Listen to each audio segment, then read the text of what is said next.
प्रधानमंत्री नरेंद्र मोदी के लक्षद्वीप दौरे पर मालदीव के मंत्रियों ने आपत्तिजनक टिप्पणी की। विवाद बढ़ने पर मालदीव सरकार ने मंत्रियों के बयानों से किनारा कर लिया। अब विवादित बयान देने वाले तीनों मंत्रियों को सरकार ने निलंबित कर दिया और इस बहस में खुद मालदीव के बड़े बड़े मंत्रियों ने पीएम मोदी के खिलाफ आपत्तिजनक भाषा का इस्तेमाल करने वाले मंत्रियों की निंदा की है।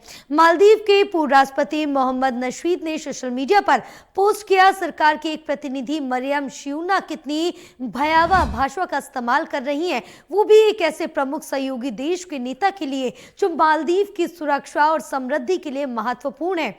मालदीव में अलग अलग सेक्टर में भारतीयों का दबदबा है। जानिए, आपको बताते चले कि मालदीव भारत और भारतीयों पर कितना ज्यादा निर्भर है। भारत और मालदीव जातीय, भाषाई, सांस्कृतिक, धार्मिक और वाणिज्यिक संबंध साझा करते हैं। 1965 में आजादी के बाद भारत मालदीव को मान्यता देने और राजनयिक स्थापना करने वाले पहले देश में से एक था। मालदीव में हाई कमीशन ऑफ इंडिया के आंकड़ों के अनुसार मालदीव में दूसरा सबसे बड़ा प्रवासी समुदाय भारतीयों का है। मालदीव में भारतीयों की कुल संख्या 27,000 है। सुरक्षा के अलावा भारतीय समुदाय मालदीव की आर्थिक और सामाजिक वृद्धि का अहम भागीदार रहा है। मालदीव के सैकड़ों युवा हर साल भारतीय विश्वविद्यालयों से उच्च शिक्षा प्राप्त करते हैं। भारतीय शिक्षक दशकों से मालदीव के द्वीपों के स्कूलों में बड़ी संख्या में हैं। भारत सरकार हमारे देश में पढ़ रहे मालदीव के कई छात्रों को स्कॉलरशिप देती है। 2019 के बाद हर साल हजारों की संख्या में मालदीव के लोग भारत अलग अलग सेक्टर से जुड़ी ट्रेनिंग के लिए पहुंचते हैं। मालदीव के स्वास्थ्य और शिक्षा क्षेत्र में भारतीयों की मजबूत उपस्थिति है।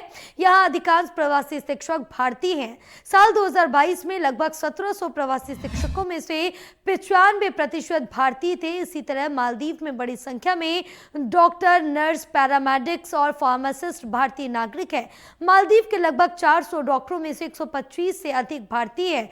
भारतीय शिक्षकों और डॉक्टरों को वहां बहुत सामान्य मिलता है और कई भारतीय नागरिक यहाँ के अलग अलग द्वीपों पर आईटी, इंजीनियरिंग, मैनेजमेंट और हॉस्पिटैलिटी और टूरिज्म सेक्टर से जुड़े हुए हैं। साथ ही मालदीव एक टूरिज्म बेस्ड इकोनॉमी है। इसका मतलब है कि मालदीव अपने विदेशी मुद्रा, आय और सरकारी राजस्व के लिए पर्यटन पर काफी निर्भर है। पर्यटन पर मालदीव की निर्भरता इस बात से समझी जा सकती है कि पर्यटन क्षेत्र से मिलने वाला राजस्व मालदीव की जीडीपी का लगभग चौथाई हिस्सा बनता है। राजस्व के अलावा यह क्षेत्र देश के 1/3 से अधिक रोजगार के लिए भी जिम्मेदार है। बीते कुछ सालों में मालदीव के पर्यटन क्षेत्र में भारतीय समुदाय एक बड़ा प्लेयर बनकर उभरा है। 2018 में मालदीव में पर्यटकों के मामले में भारतीय 5वें पायदान पर थे। 2019 में एक लंबी छलांग लगाकर वो दूसरे पायदान पर पहुंच गए। कोरोना महामारी में भी भारतीय पर्यटकों ने मालदीव की अर्थव्यवस्था में अहम भूमिका निभाई थी। 2020 से 2023 के बीच मालदीव टूरिज्म बाजार में भारतीय पर्यटकों की सबसे ज्यादा हिस्सेदारी रही है। 2022 में 2,41,000 से ज्यादा भारतीय मालदीव गए थे। 2023 में भी 100,915 पर्यटकों के साथ भारत 13 जून 2023 तक पहले स्थान पर रहा, जहां मार्च 2022 में भारत और मालदीव के बीच कनेक्टिविटी में सुधार के लिए एक समझौता भी किया। 1988 से रक्षा और सुरक्षा भारत और मालदीव के बीच सहयोग का एक प्रमुख क्षेत्र रहा है। भारत सबसे अधिक संख्या में मालदीव राष्ट्रीय रक्षा बल के प्रशिक्षण के अवसर पर प्रदान करता है।